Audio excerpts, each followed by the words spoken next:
I filming? Did I press record? Hey everybody, it's me, Vivi, and welcome back to my channel. If it's your first time here, welcome to this channel. And if it's not your first time here, thanks for coming back. I'm so glad to have you back. In today's video, I'm going to film something that I really like to film. I don't know what to do with my hands right now. I'm gonna film a video about studying chemistry. Am I in focus? Did I move to chemistry as a major in university? Of course. This video will touch on what subjects I studied in order to major in chemistry in university, in the best university in my region. In this video, I'm going to say what courses I took in high school, in my junior college, which is associate degree level, and what I'm currently taking right now at university. Also, I will debunk some misconceptions about doing chemistry or prepping to do chemistry. So I'll have everything time stamped down below if you want to watch just that part, or if that part interests you first and then you want to come back to the beginning or whatever. I'll have it all linked, time stamped with the little blue numbers. So let's get into the meats. Okay, so starting off with high school. When I was in high school, I was a 3 science student. 3 science basically just means physics, chemistry, and biology, which is a good foundation for any chemistry major. However, if you're sure that you want to do chemistry in the future, or even if you decide to do chemistry in the future but you just had chemistry and biology in your curriculum, it's fine. You don't need physics that much, although it is a nice thing to start off, to get all the concepts. However, you don't start off high school knowing you want to do 3 science. So in my first 2 years of high school, we had a 4-year program for high school.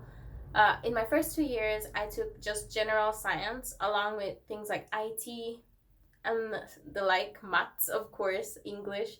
And then in my last 2 years, that's when I got to choose my majors. So I chose 3 science, which included physics, chemistry, and biology, like I mentioned. But then I also ended up taking the final examination for human and social biology. So that was very close to normal biology, but for some reason it has a different exam. Also, I took geography, advanced IT, advanced or additional mathematics, which is just college level calculus, like beginner college level calculus. Even though I was in high school, I was crazy. Okay, I did so many subjects I did not need to do. So all I would recommend, or see hindsight, I think that the only things that I really needed were chemistry and biology. But the other courses like maths and physics really gave me insight for courses that I would take in the future, such as physical chemistry. Now, moving on to college, or as some people call it, community college. I'm not sure. This counts as the first 2 years towards your bachelor's, so it would be an associate level degree course, right? In college, I decided to take on a double major. Because why? Because I hate myself. I took double major in biology and chemistry, which means I had to do all required courses for those 2 majors. I thought I wanted to do biochemistry, so that was a good foundation. But after doing what I did, I just ended up not pursuing biology in full. However, doing biology and chemistry did give me a good foundation, so that no matter what major I chose in university, I had a good foundation as long as it was within the sci-tech faculty. So in college, I had to take courses such as evolution, intro to genetics, intro to biochemistry. I also took cellular biology. I took human health and disease class. I took an anatomy class. What else did I take? But those are for sure some of the core courses that I chose. And the biochemistry actually came in clutch when I did some foundation courses for university. More than likely, in university, you will encounter biochemistry major, and that's its own thing. That's not just chemistry, and that's not just biology. It's like where the two meet, and they have little babies, and it's hell responsibility and understanding, and that was actually really helpful to understand some of the chemistry things, because if you want to do chemistry for pharmaceuticals, or maybe you're doing chemistry as pre-med or anything for industrial pharmaceuticals, you kind of need to understand how chemicals react in the body. That's a good foundation. I really don't use that right now, but I probably will in the future. Hopefully, maybe. Let's hope my money is worth something. That was all in the biology things. Now going to the chemistry. For chemistry, I had to take Principles of Chemistry 1 and 2, which are a mixture of analytical chemistry and a little bit of inorganic chemistry at my school. Disclaimer, these things might vary from school to school, so don't feel bad. Just make sure you have and consult your advisors with your proposed ideas. Tell them you want to study chemistry in university. I should have prefaced this video with that information. Anyways, so in the chemistry, I took the Principles of Chemistry. I also had to take Intro to Organic Chemistry, or Fundamentals of Organic Chemistry. Then I just took normal organic chemistry after that. I also had to do laboratories for each of these majors. So for my chemistry major, I had one lab every week for the 2 years that I was in college. I did have to take some math courses, which added to my chemistry, but they were really lower level math courses. And in high school, I was like up here in my math. And then in college, they just took me up to like here, maybe like 2 classes below where I was before. So I kind of forgot all the advanced mathematics that I learned in high school, but it's chill, it's fine, because they throw it back at you when you get into university and you take phys chem.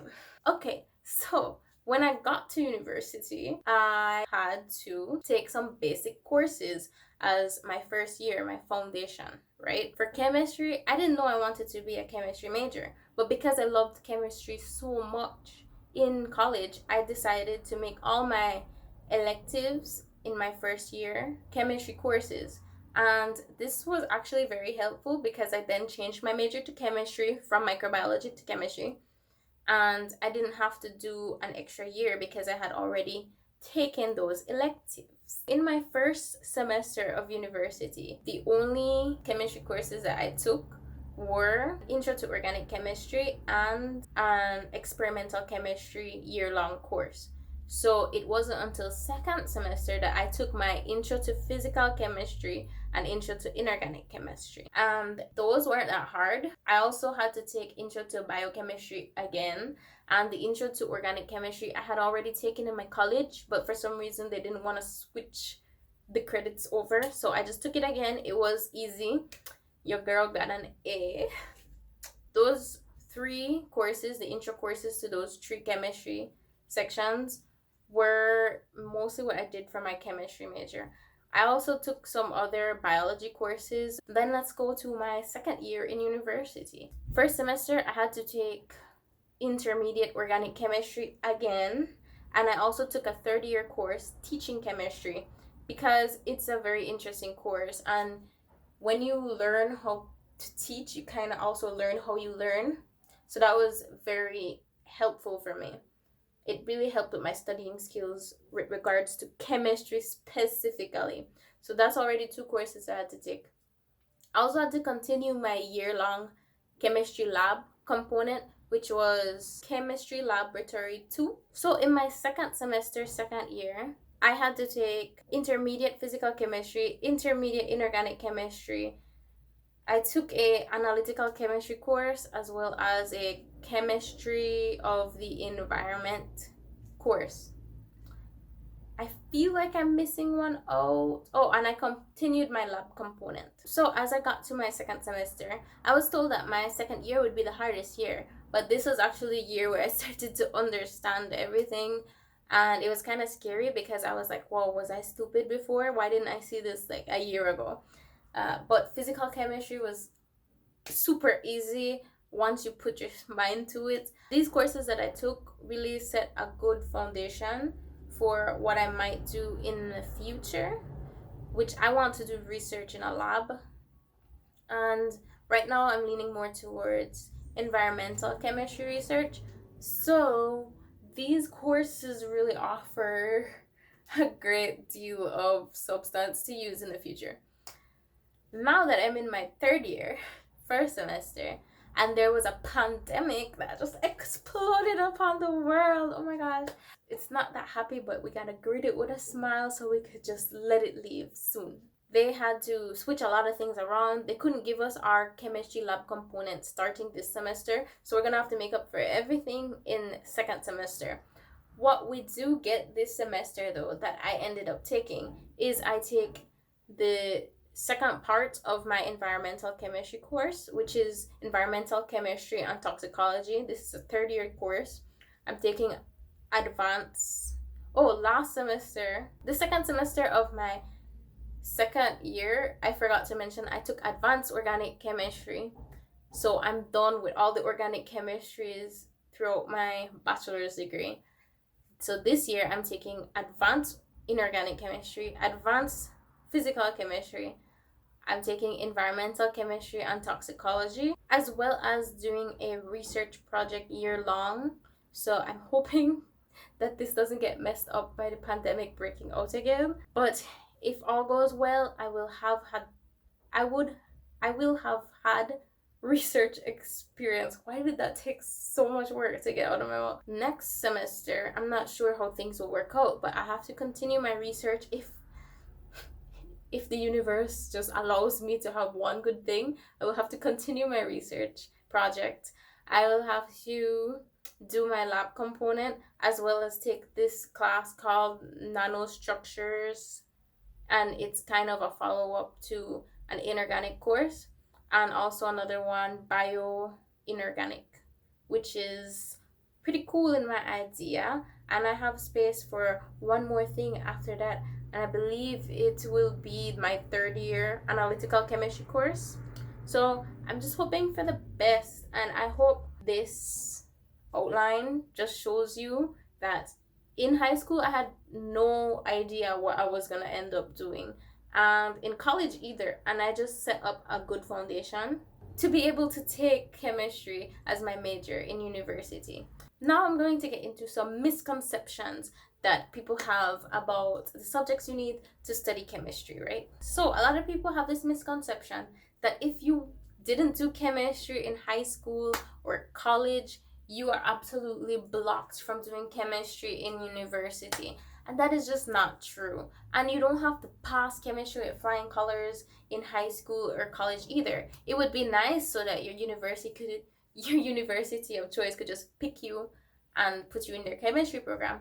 But if you weren't that good and you really do want to do chemistry, maybe try again. You don't need to be a chemistry major. As long as you have the fundamental chemistry, you could go into the chemistry department. But you should always check with your advisors, and also check if your university offers preliminary chemistry courses, because my university does that. They offer preliminary chemistry courses, and you even have to take these prelim chem courses when you're not a chemistry major. So if you're just a biology major, you're going to have to take prelim chem if you never took chem before. So they got you covered there. And most people, after taking the prelim chem, they realize that they love chemistry, and that the problem wasn't really them, it was the way that chemistry was being taught to them.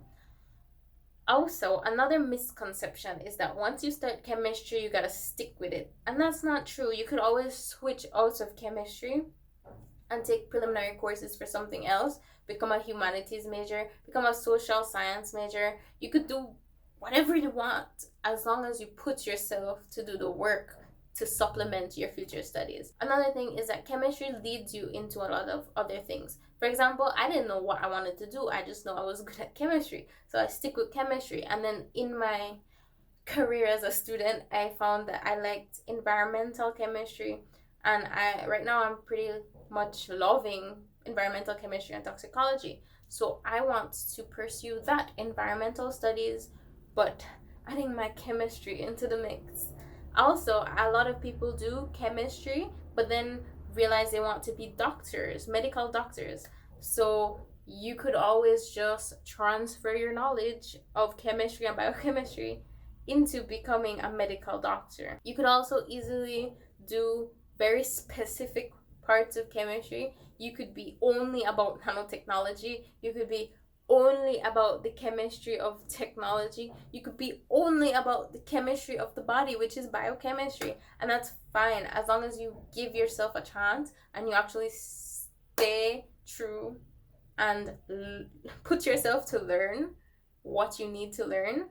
You could switch in and out of chemistry or diverge from chemistry or dive deeper into chemistry and specialize into something. It doesn't matter as long as you're putting yourself to do the work. So that's the end of this video. I hope that this was informative for at least some of you out there, and thank you so much for watching. I'll see you in my next video. Let me know down below what you liked or didn't like about this video, because a lot of you have some pretty good opinions. Let me know what's your major that you're studying, or what you're thinking about studying, or what you studied in the past. And yeah, I'll see you guys in the next video. Bye.